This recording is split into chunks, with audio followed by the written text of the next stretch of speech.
Hoje no Aviva Nossos Corações, abordamos algumas questões difíceis sobre gênero e atração pelo mesmo sexo. Tem uma amiga que tem uma filha de 14 anos. A filha chegou da escola e disse: "Eu fico animada quando interajo com aquela garota", ou "Ela me faz corar quando converso com ela, então, obviamente sou lésbica". Em fevereiro, meu filho veio até mim e meu marido e nos contou que estava envolvido em um relacionamento homossexual. Essa é uma pergunta para Jack. O que você diria a alguém que duvida de sua decisão e pode dizer: isso não é só uma fase que você está passando agora ao se casar? Quais são as diferenças entre as construções culturais de gênero e os ensinamentos bíblicos para o gênero? Como podemos encorajar nossos filhos a se apegar ao que é bíblico sem, por exemplo, insistir que rosa é para meninas e azul é para meninos?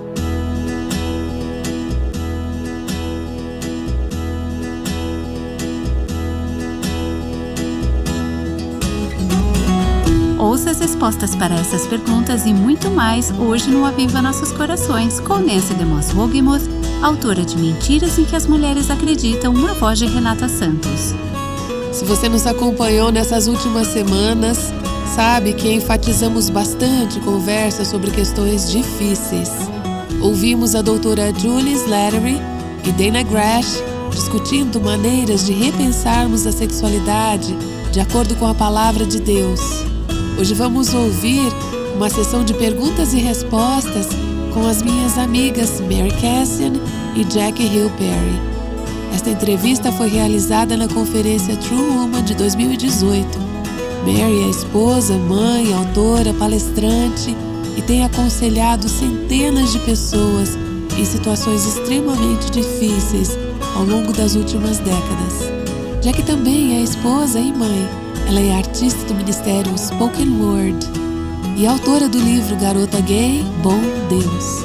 A história de quem eu era e de quem Deus sempre foi. O Senhor tem usado Jack de maneiras poderosas para ministrar a mulheres ao redor do mundo. Essa palestra se chamava Fundamentos Firmes em um Mundo de Gênero Fluido. Escute a sessão de perguntas e respostas que elas fizeram naquele dia. Vamos começar com um alerta da Jack.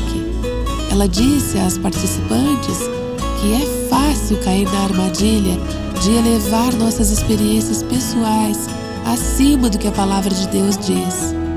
Jack e Mary Cassian responderam perguntas sobre gênero e atração pelo mesmo sexo na pré-conferência True Woman 2018 em Indianápolis. Vamos continuar ouvindo essa conversa. Eu quero desafiá-las porque temos um diabo real e um espírito da época atuando de forma real. Algumas de nós ouvirão o que as escrituras dizem sobre sexualidade e gênero, e a tentação que surge dentro de nós é não acreditar. Muitas pessoas estão se afastando da fé com relação ao que as escrituras dizem sobre sexualidade e gênero, não por causa da teologia. A teologia não é o problema é a nossa experiência. E o que está acontecendo é que as nossas experiências estão moldando a forma como interpretamos as escrituras. Eu quero alertá-las contra isso, porque na verdade o que precisa acontecer é que devemos estar tão ancoradas e enraizadas no que Deus diz em sua palavra, que isso não contamine a forma como enxergamos. Vocês entendem o que eu estou dizendo? Nós amamos a Deus mais do que qualquer coisa, mais do que nossos irmãos, mais do que nossos filhos, mais do que nossas igrejas. Quando amamos a Deus acima de tudo, não abrimos mão de nossa firmeza em sua palavra. Este foi um alerta sério e importante de Jackie Hill Perry. Jack e Mary Cassian responderam perguntas sobre gênero e atração pelo mesmo sexo na pré-conferência True Woman 2018 em Indianápolis. Vamos continuar ouvindo essa conversa. Oi, minha pergunta é: com a intenção de compartilhar a verdade e talvez conseguir alcançar aqueles que estão cegos, quando estou em um grupo e as pessoas estão falando sobre alguma questão de identidade sexual, às vezes penso que o caminho mais sábio é não dizer nada, como na ideia de não lançar pérolas aos porcos. Mas eu queria ouvir sua opinião. Você tem alguma frase ou até mesmo pequenas expressões que possam ser ditas sem parecer que estamos subindo no púlpito para pregar julgamentos e condenação? Algo curto que possa fazer as pessoas refletirem, questionarem suas crenças e terem vontade de buscar a verdade? Bom, para mim, tenho prestado muita atenção em Jesus. Muitas vezes, quando Jesus estava nesse tipo de conversa, ele pregava por meio de perguntas. E aprendi a prestar atenção ao que está sendo dito, enquanto eu oro ao mesmo tempo. Costumo fazer perguntas e espero que, ao refletirem sobre elas, isso já faça toda a pregação necessária. Especialmente quando você conversa com alunos da Universidade de Ivy League, que é um nome dado a 8 universidades nos Estados Unidos, que são conhecidas pela excelência acadêmica, eles amam esse tipo de coisa. Sim, eles amam. Mas isso também depende do seu público. Às vezes, você está em uma conversa em um grupo pequeno com pessoas que já são comprometidas com Cristo. Acho que essa é uma conversa um pouco diferente, porque aí você as direciona de volta para a palavra e para o amor por Cristo. Por exemplo, nesta semana tive uma troca de mensagens com um amigo, um rapaz de 20 e poucos anos. Ele me disse: "Posso te fazer uma pergunta difícil?" Eu respondi: "Claro, manda." Então ele perguntou: "Por que a homossexualidade é errada?"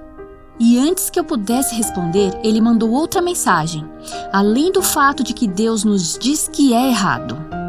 E aí, o que você faz com isso? Pois é, para onde se vai a partir disso? Eu disse: essa é uma questão bem fundamental. Consegui compartilhar algumas coisas com ele, mas no fim, o que ele estava perguntando era questões do tipo Jardim do Éden. Será que Deus realmente disse isso? E como cristão, ele estava sendo influenciado pela compaixão e pelo que percebia como amor por essas pessoas. Mas você não pode separar o amor da verdade. Se a verdade não está presente, então não é realmente amor. É outra coisa. Eu acho que depende do seu público. Você precisa saber com quem está falando.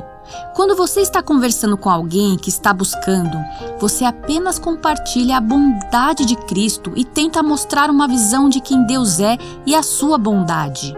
Às vezes, quando você está falando com pessoas que já deveriam saber a verdade, mas estão discutindo a questão de forma filosófica e não como uma luta pessoal, quando a atração pelo mesmo sexo não é algo que elas enfrentam, mas apenas tem um amigo que enfrenta, elas dizem: por que não podemos simplesmente aceitar tudo? Isso está acontecendo muito dentro da comunidade cristã hoje, muito mesmo. E é importante falar a verdade, mas fazê-lo com gentileza e compaixão.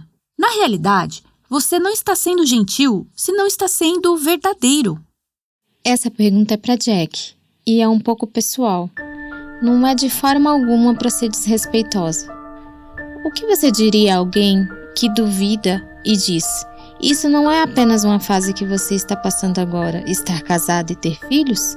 Talvez seja apenas mais uma fase da sua sexualidade.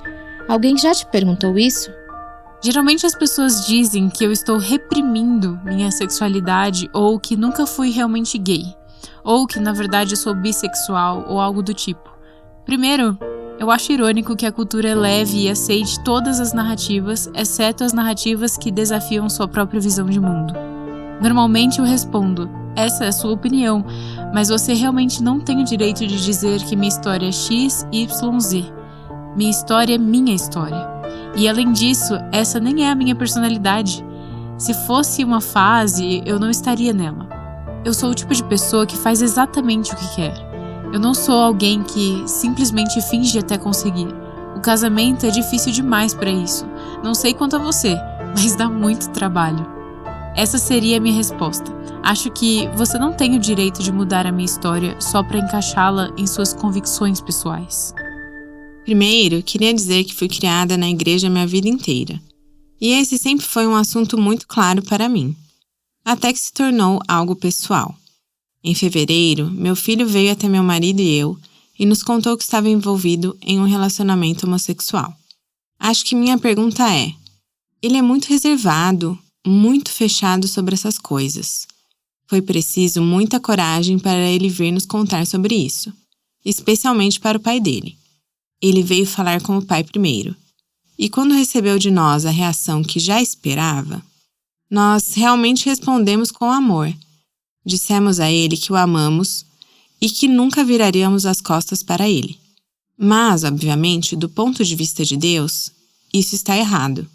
Acho que estou tentando entender a perspectiva dele, onde ele está nesse processo, mas ele não se comunica muito.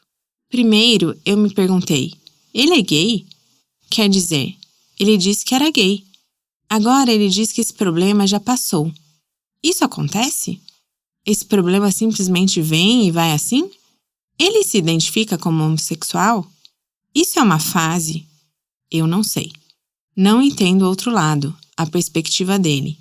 E em segundo lugar, como interagir com ele? Não quero que isso seja um assunto constante nas nossas conversas. Desde que nos contou, ele tem passado muito mais tempo conosco. Nosso relacionamento, na verdade, ficou mais forte. Ele tem vindo para casa mais vezes, jantado conosco algumas vezes por semana, e isso tem sido ótimo. Estou tentando encontrar um equilíbrio. Eu não sei. Devo perguntar sobre isso periodicamente? Algo como estão as coisas? Está tudo bem? Você voltou a ter contato com aquela pessoa? Quero que ele saiba que isso ainda é algo que carrego no meu coração e na minha mente. Mas não quero ficar constantemente interrogando ele. Devo simplesmente aceitar o que ele me diz ou devo continuar tentando entender mais profundamente? Certo. Vejo duas perguntas nisso. A primeira é: a atração homossexual pode ir e vir? Você é gay e pronto, ou isso pode flutuar? A segunda é sobre sabedoria para interagir com ele. Gostaria que nós duas respondêssemos essas perguntas, pode ser? Nos últimos anos, com a pressão cultural e a aceitação e até a exaltação dessa questão, houve muita experimentação entre os jovens. Sei que até em escolas cristãs, como uma que fica aqui perto, alguns alunos dizem que ser bissexual é a moda entre as meninas mais descoladas. Elas estão experimentando sexualmente com garotos e garotas, e algumas afirmam ser lésbicas e estão se relacionando com outras meninas. Mas, na minha visão, parte disso pode ser apenas uma busca por atenção, uma fase de experimentação ou curiosidade, e não necessariamente algo ligado à identidade. Porém, acredito que o pecado tem um jeito de nos prender. Mesmo que a curiosidade seja o que leva alguém a isso, o pecado sexual afeta nossa identidade em níveis muito profundos, seja heterossexual ou homossexual. Estou falando de todo tipo de pecado sexual. Ele impacta a pessoa em um nível tão profundo que exige cura. Portanto, sob sua primeira pergunta, ele pode ser homossexual e depois deixar de ser? Eu não sei. Talvez a Jack possa responder isso melhor, mas sei que já vi muita experimentação e mudanças de comportamento simplesmente por curiosidade. Isso tende a acontecer mais entre os mais jovens. Acredito que o pecado se transforma. O pecado, ele é ganancioso. No meu caso, há pecados que enfrentei nesse ano que eu nunca havia enfrentado antes, por causa da fase da vida em que estou e do estresse que estou passando, do meu crescimento como pessoa. Acho que isso é possível? Sim, porque acho que isso mostra o que acontece dentro dos nossos corações quando não estamos em paz ou em descanso com Deus. Ficamos inquietas, sempre tentando encontrar algo que nos satisfaça. Isso não me satisfaz, então eu vou para outra coisa. Ou, isso não me satisfaz, então eu vou mudar novamente. Acho que isso reforça a ideia de que a questão central não é a sexualidade, mas a incredulidade. O que você está vendo é provavelmente o fruto da fé oscilante dele. Não estou dizendo que as tentações são fruto da fé dele, mas as tentações são fruto da sua natureza. Você entende o que eu quero dizer? Então sim. Outra coisa que eu diria em relação à forma como você deve lidar com ele como mãe, fico tão feliz que o relacionamento de vocês esteja florescendo, que ele se sinta bem-vindo em sua casa e que as coisas estejam indo bem. Mas acho que a questão central deve ser o relacionamento dele com Deus e não sua sexualidade. Acho que a Jack falou muito bem sobre isso. O ponto principal é o coração dele diante de Deus. Se isso estiver certo, então outras coisas se encaixarão no devido lugar em termos de comportamento. Mais uma vez, a tentação. Você não sabe, mas não é a sua função consertá-lo. Seu objetivo não é fazer dele um heterossexual. Seu objetivo é ajudá-lo a ser um adorador e seguidor de Jesus. Amém. Acho que a única coisa que eu acrescentaria é: digo isso com muito amor. Não complique demais. Se você sentir vontade de fazer uma pergunta, faça. Se depois perceber que foi uma pergunta boba, peça desculpas. Sinceramente, não coloque tanta pressão sobre si mesma para ser mãe perfeita ou evangelista perfeita. Você não é perfeita, mas o Espírito Santo é. Confie que o Espírito Santo vai usá-la e guiá-la na forma como você ama seu filho, mas também esteja disposta a admitir quando errar. Olá, meninas. Minha pergunta é para Jack. No começo você disse, as pessoas se afastam não por causa da teologia, mas por causa da experiência. Gostaria que você expandisse essa ideia e compartilhasse como isso se manifestou na sua vida pessoal. Bem, eu não acho que tenha me afastado, glória a Deus. Há um homem que se identifica como cristão gay e ele sentia que as escrituras tinham que estar erradas em relação à sexualidade e à homossexualidade. Quando ele foi estudar o assunto, já começou com a pressuposição de que tudo que o texto dizia não poderia significar o que realmente estava dizendo. É algo muito sutil, mas acontece quando as pessoas permitem que a sua experiência e os seus sentimentos determinem a forma como interpretam a Bíblia. Quando dizem, a Bíblia precisa se encaixar no que eu sinto, no que eu estou vivendo. Em vez disso, deveriam abordá-lo com uma perspectiva objetiva, dizendo, Deus, diga-me o que o Senhor quer dizer. E isso está acontecendo com pessoas que estão na fé cristã há décadas. Sim. Isso não acontece com os novos convertidos, porque eles estão chegando sem conhecer a Bíblia. Eles leem e dizem, isso é o que está escrito? Então é isso que significa? Sim, eles simplesmente dizem, não me importo. Mas aí vem alguém e diz, mas eu a amo. Então, Romanos 1 não pode estar dizendo isso. Deve estar dizendo outra coisa. Essa tem sido a minha experiência. Acho que a forma de combater isso é através da oração, porque, para ser bem franca, esta é uma questão espiritual. Mas também precisamos de hermenêutica. Uma boa hermenêutica nos ensina a interpretar as escrituras corretamente. Muitas pessoas estão afrouxando seu entendimento porque, na verdade, nunca souberam como ler as escrituras corretamente. Parece que, muitas vezes, e eu ouço isso mais em relação a lésbicas do que a homens gays, há uma história de feridas emocionais que parecem contribuir para a atração por relacionamentos com o mesmo sexo. Talvez isso não seja verdade, mas essa tem sido minha observação. Você quer falar sobre isso, Mary? Estou no ministério há muito tempo, mais de 40 anos. Glória a Deus, isso é uma bênção. Especialmente porque eu tenho 39, certo? Bênção maior ainda. O que eu vi foi uma mudança ao longo do tempo.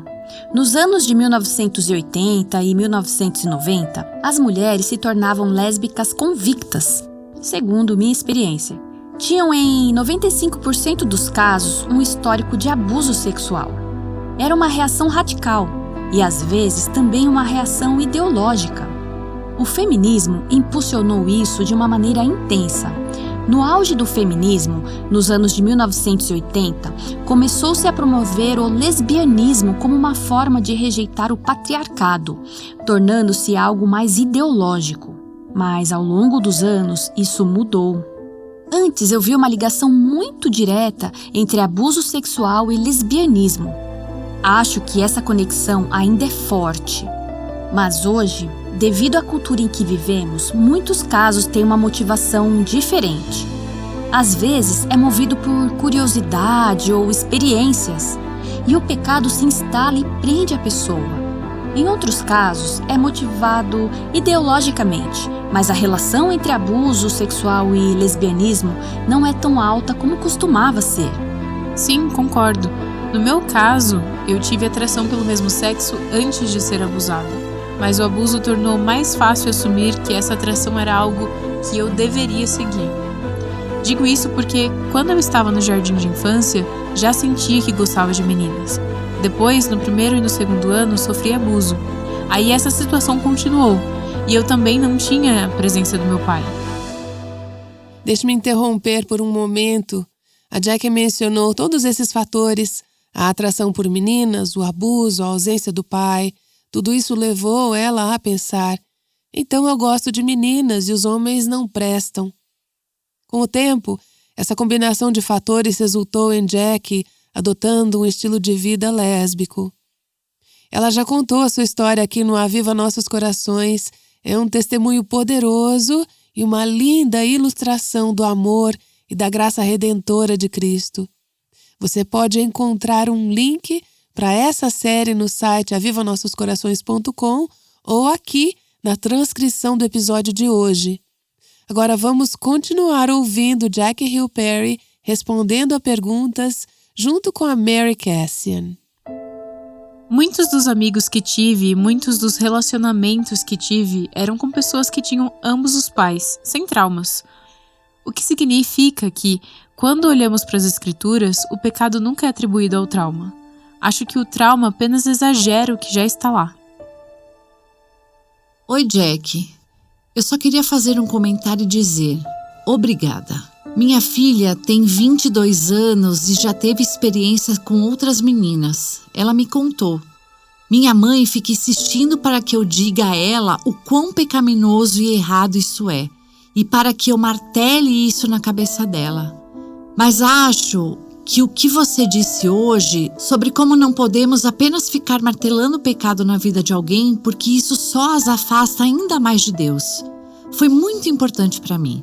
Percebi isso e agora meu relacionamento com minha filha está próximo o suficiente para que ela possa conversar comigo. Minha amiga e eu estávamos conversando sobre isso. Eu só preciso continuar orando por ela. Ela está em um relacionamento com um rapaz, mas ainda diz coisas como que vai a clubes de striptease e que gosta de olhar para mulheres. Isso me faz sentir... Eu continuo orando por ela, porque eu sei que um dia, e não é no meu tempo, mas no tempo de Deus, ela vai mudar. Eu não posso mais tentar controlar.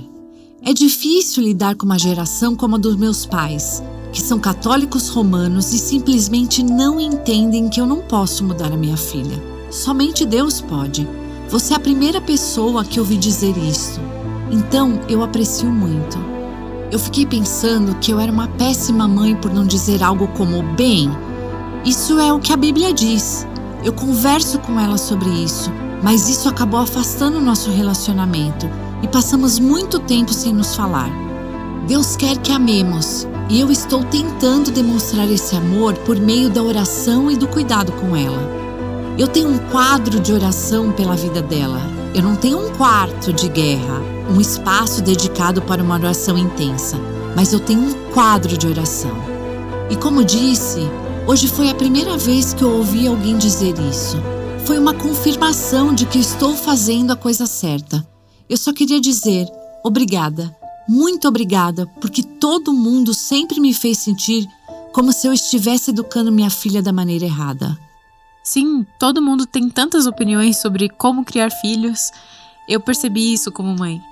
Ela precisa ter uma rotina de sono. E eu fico tipo, você não conhece a minha vida. Mas quero acrescentar uma pequena observação que não mencionei antes. Quando eu não era cristã, isso não significa que o pecado não deveria ser abordado. Uma vez, quando fui falar em Harvard, mencionei a palavra pecado. E depois as pessoas que me convidaram me disseram, você deveria ter explicado melhor, porque há lugares que as pessoas nem sabem o que essa palavra significa. É importante haver algum tipo de conversa sobre isso, mas eu diria que no meu caso ouvi mais sobre o pecado do que sobre Deus, e acho isso problemático, quando a evangelização gira mais em torno da minha quebra do que da glória e a suficiência de Cristo. Eu fico pensando, se eu tivesse ouvido mais sobre Cristo do que sobre o inferno, talvez eu tivesse me voltado para ele mais rapidamente. Porque assim eu teria uma motivação gloriosa para me render, em vez de apenas querer escapar do castigo. Eu tento encorajá-la dizendo, Deus ama você, e é isso que eu tento demonstrar para ela. Obrigada. Falando mais do ponto de vista universitário, tenho colegas e amigos que não são cristãos e que talvez nem sejam homossexuais, mas dizem, homossexualidade é normal porque a sociedade acredita que é normal. Como posso mostrar a eles que isso não é certo, sem simplesmente dizer: a Bíblia diz que é errado, então é errado? Existe uma maneira de levá-los a essa conclusão sem dizer isso logo no começo? Porque se eu disser assim de cara, eles vão se fechar completamente e não vão querer ouvir. Talvez eles queiram ouvir algo diferente. Como eu posso chegar a esse ponto sem simplesmente dizer: ei, Deus diz que é errado, então é errado? Algumas pessoas que eu estudo quando se trata de engajar com o pensamento secular são Tim Keller, que acho que ele é um excelente comunicador em ambientes onde pessoas não são cristãs ou não vêm de uma perspectiva cristã. Também há um livro chamado Cristo, o Controverso, que aborda as diferentes questões que as pessoas tinham contra Jesus e como ele lidava com essas conversas. Além disso, é essencial se preparar e entender a conversa de forma completa. Quanto mais você souber, melhores serão as perguntas que você poderá fazer.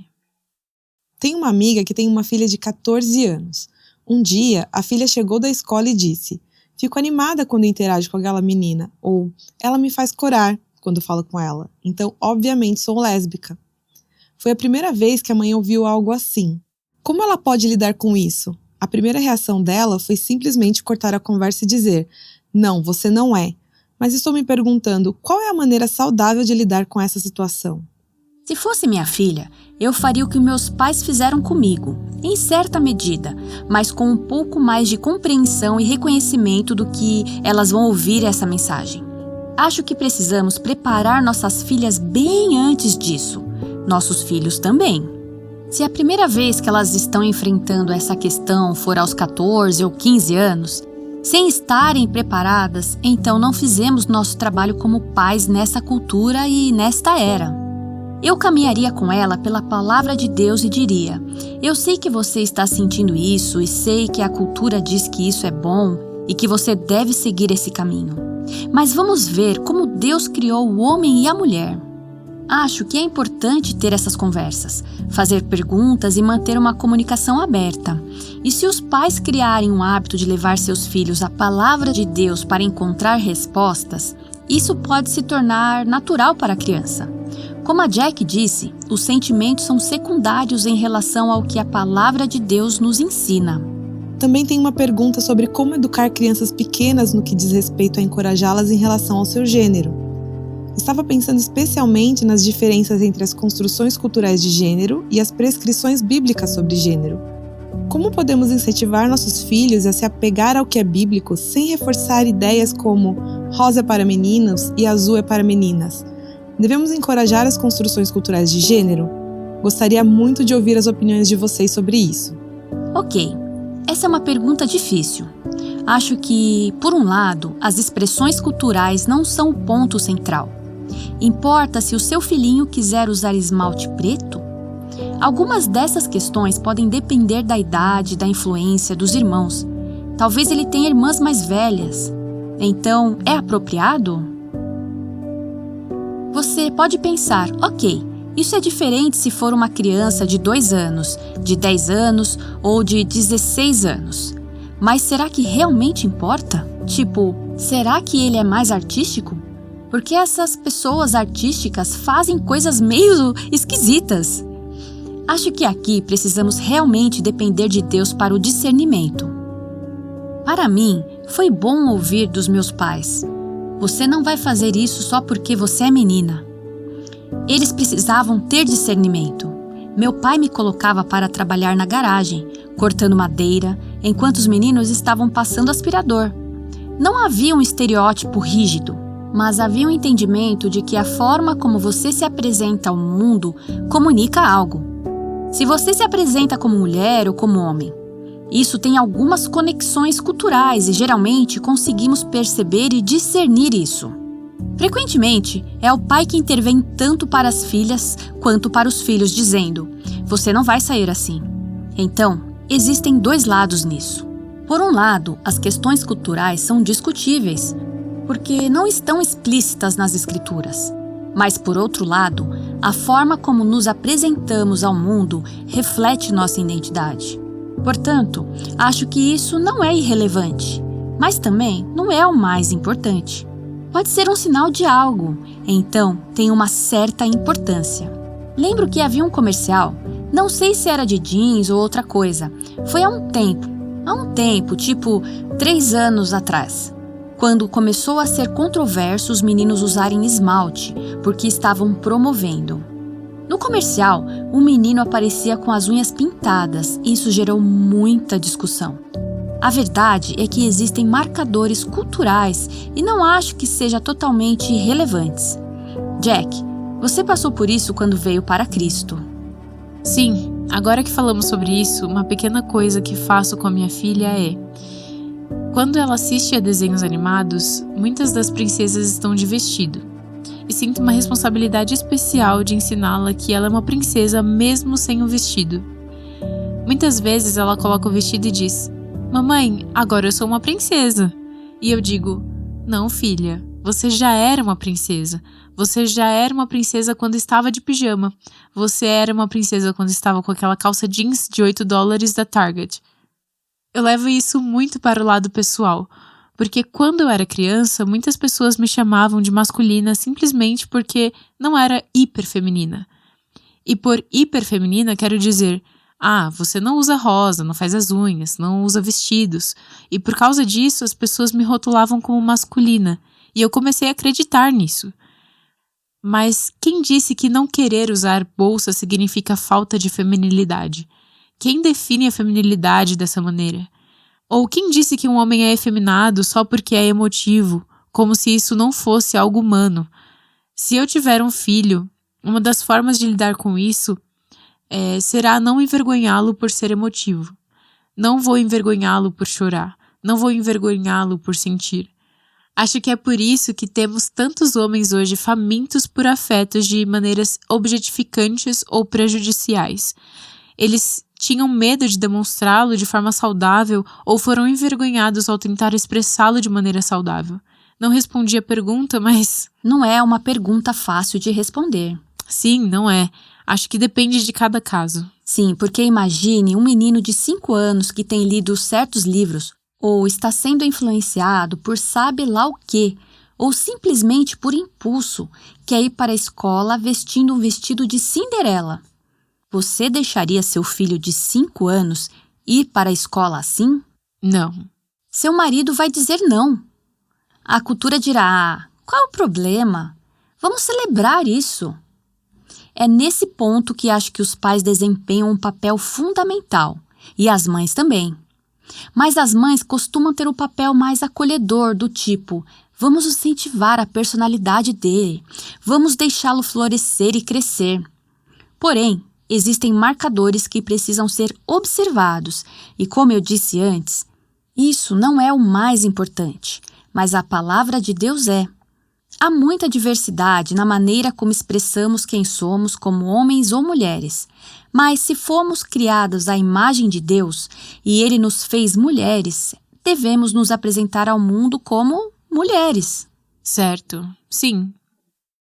Isso pode variar de caso para caso também, mas minha dúvida é: quando fazemos amizade com pessoas da comunidade gay, como equilibramos isso?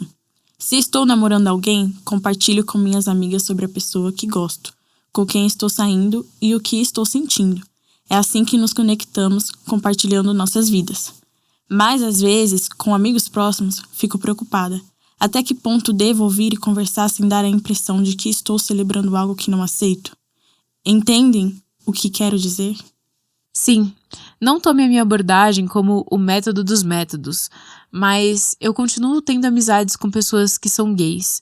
Só que existe um limite naquilo que elas compartilham comigo. Elas sabem que eu sou criteriosa. É como se pensassem: a Jack escreveu um livro sobre homossexualidade, talvez ela não seja a melhor pessoa para contar sobre a minha namorada. Normalmente elas falam de maneira geral, sem entrar em detalhes. Não é um assunto recorrente nas nossas conversas. Para mim, quando isso acontece, eu encaro como, por exemplo, se alguém me dissesse: estou noiva. Elas já sabem onde eu me posiciono. Então, não sinto a pressão de afirmar ou aprovar, porque isso já está claro. Minha cabeleireira em Chicago, sempre minha cabeleireira, vivia terminando e voltando com a namorada. Uma vez ela disse: me mudei de casa. E começou a contar sobre a situação. E em vez de entrar na questão do relacionamento dela, eu perguntei: E para onde você vai se mudar? Eu apenas direcionei a conversa para outro ponto, de forma natural. Continuo conversando com ela, mas não vou. Se fosse uma amiga minha que tivesse com um homem, eu perguntaria: o que aconteceu? Como você acha que pode resolver? Como posso orar por vocês? Como posso ajudar para que vocês se reconciliem? Eu escolho não dar espaço para esse tipo de afirmação da relação. Então podemos falar sobre a mudança, sobre como ela está se organizando, se precisa de ajuda. Parte disso também é que às vezes nós compartimentalizamos o pecado, tipo, a comunidade gay ou a comunidade homossexual. Para mim, seria o mesmo que conversar com qualquer um dos meus amigos que não são salvos. Seria como uma amiga minha que está morando com um namorado, ou se ela está no quarto do namorado e prestes a se mudar para morar com ele. Isso também é pecado. Não está certo. Ou aquela que está falando sobre ter um caso. Se eu tenho uma amiga que está se sentindo atraída por um cara no trabalho, é a mesma coisa. Eu não vou afirmar o pecado, mas vou ouvir e vou ser amiga. Sim, isso mesmo. Amar as pessoas bem, sem afirmar o pecado delas, exige a sabedoria e a graça do Espírito Santo. Estivemos ouvindo as minhas boas amigas, Mary Cassin e Jackie Hill Perry, respondendo às perguntas do público em uma sessão de perguntas e respostas na pré-conferência True Woman 2018. Essa questão da atração por pessoas do mesmo sexo e as questões sobre identidade de gênero se tornaram tópicos centrais por causa das mensagens com as quais estamos constantemente sendo bombardeadas. Gostaria de encorajá-las a continuar explorando esse tema com um livro que a Jackie Hill Perry escreveu chamado Garota Gay, Bom Deus. Estamos encerrando o mês de junho com o tema da sexualidade. Eu espero que você tenha sido edificada durante este mês e que algumas perguntas que você tinha tenham sido esclarecidas. Amanhã iniciaremos o mês de julho e nossa ênfase será sobre o poder da nossa língua. Vamos explorar o poder que esse pequeno órgão tem sobre a nossa vida e sobre a vida daqueles ao nosso redor. Gostaríamos de convidá-la a participar do desafio de 30 dias do poder das palavras. Enviaremos um link por WhatsApp e por e-mail para que você possa se cadastrar e receber um encorajamento diário sobre como utilizar as suas palavras de forma sábia e que edifique as pessoas ao seu redor. Não deixe de ser abençoada por este desafio. O Aviva Nossos Corações é o ministério em língua portuguesa do Revive Our Hearts, com Nancy DeMoss Wogemuth, chamando as mulheres à liberdade, à plenitude e à abundância em Cristo.